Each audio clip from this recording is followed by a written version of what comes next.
Fiddler in here. Kaine right here.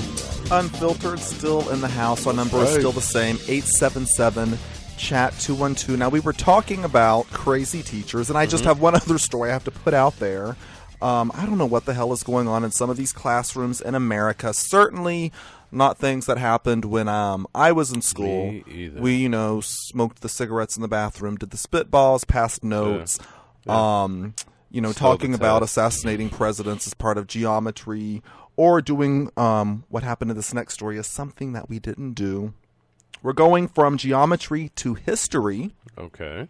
We're in the South again. Maybe it's a Southern thing, and actually it's not. Boy. And I'm from the South, so I'm from the South, so it can't be a Southern thing. I'm from a very I grew up again in a town named after a rock in a creek. That's right, Round Rock, Texas. There was like a 7-foot rock in a creek. Doesn't get any more Southern and crazy, crazy small town than that.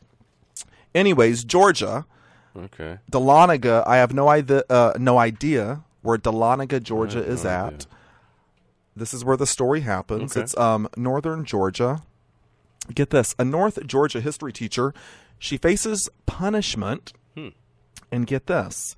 Administrators say she let 4 students wear Ku Klux Klan-like robes for a historical reenactment. No. The school, hold on. Really? The school district is Lumpkin County. The names of these places. Dahlonega, Georgia, Lumpkin County. Lumpkin County Schools Superintendent Dewey Moy. I'm not making it Come Dewey. on, man. You're pulling my leg. Come on. Cut it out. You can look this up. This story, crazy. It was all over the news today. Dewey. Superintendent Dewey Moy told the Atlanta Journal-Constitution that the teacher, and her name is Catherine Ariema. Okay. Again, Catherine Ariema is the teacher of this history class. He says that she made a poor decision.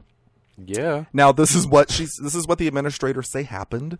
They said that 4 students in her class, advanced placement history, AP. so the AP class, the smart kids, yeah. the cool, the smart ones. I was fixing to say cool. I was like, there were some cool people in AP, but super geeks smart. or super smart, all of that stuff.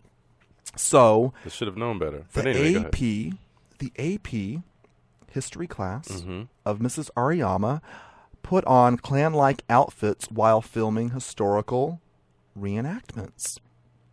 Moy says students saw them on Thursday, and parents of a black student complained. Now, she's on leave with pay. She won't comment, and the superintendent is not returning calls from the Associated Press.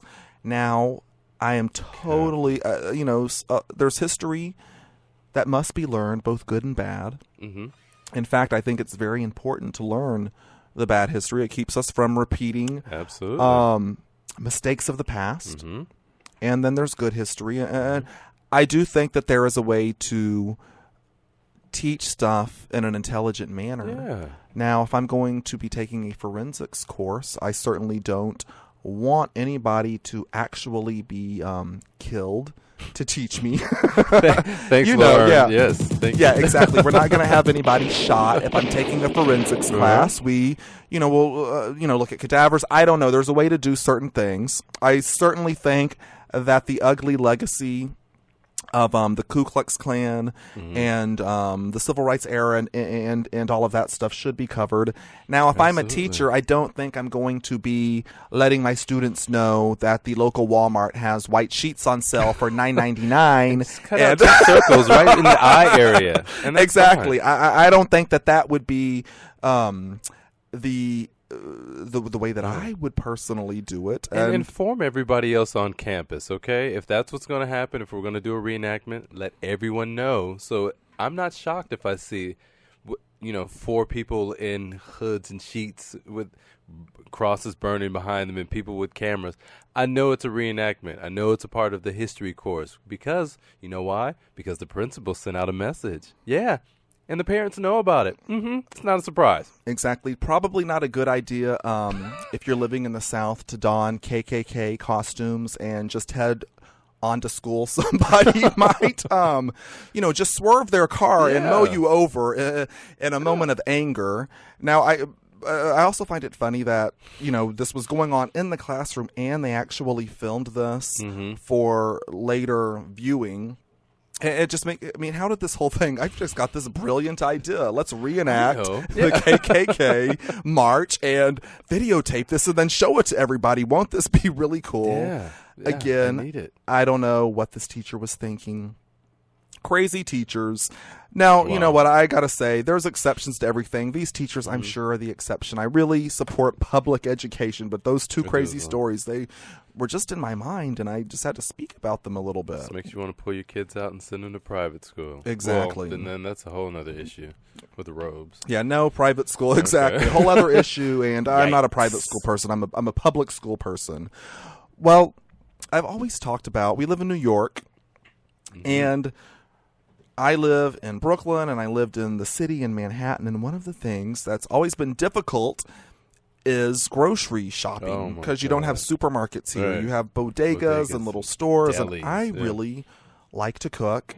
That's one of the things I do miss about Texas. And so I'm always looking at food and thinking about things. Found a study today that was actually done in your hometown, Kaine. Seatown? Seattle. It was done comparing upscale grocery stores to regular grocery stores. And, for example, an upscale one would be a Whole Foods, and then a regular one would be an Albertsons, a Safeway, an A&P, a Pathmark, wherever you are, grocery stores. And their names differ from region to region. Right. Well, get this. The study found that the percentage of food shoppers who are obese is almost 10 times higher at low-cost grocery stores compared with upscale markets. Wow. Now, get this. In the Seattle area, a region, you'll be happy to know, with an average obesity rate of about 20%, only about 4% of shoppers who filled their carts at Whole Foods market stores were obese, compared with nearly 40% of shoppers at lower-priced Albertsons stores. Oh, yeah. Huh. Now, Way to represent.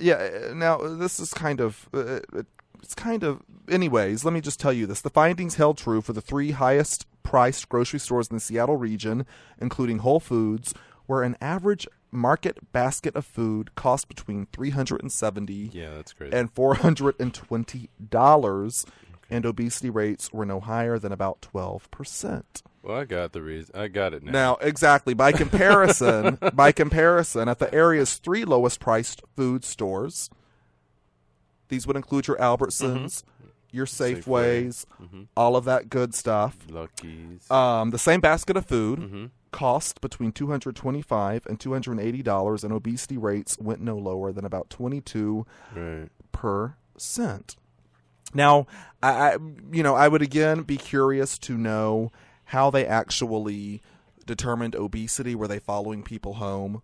When I see these polls and these studies show up, I wonder how they actually did this. I personally, if I'm shopping around, I'm not going to have I wouldn't allow somebody to come through and pilfer through my, cart and then take away measurements, body mass index, all of that good stuff. So that's one thing. Well, at those upscale groceries, there's twigs and berries, man. I mean, there's not that much like junk food either. If you go to like Whole Foods, you get the whole grains and fruits and expensive cuts of meat and fish. When you're at the lower like grocery store chains, there's Ho-Hos and Zoom Zooms and Wham Whams and what are Wham Whams? I don't know. I've never heard of a Wham Wham. Boxed macaroni and cheese. I mean, so that promotes a weight difference there. Right. And, and the study, I don't know how many people they spoke with, all of that good stuff. I know one thing.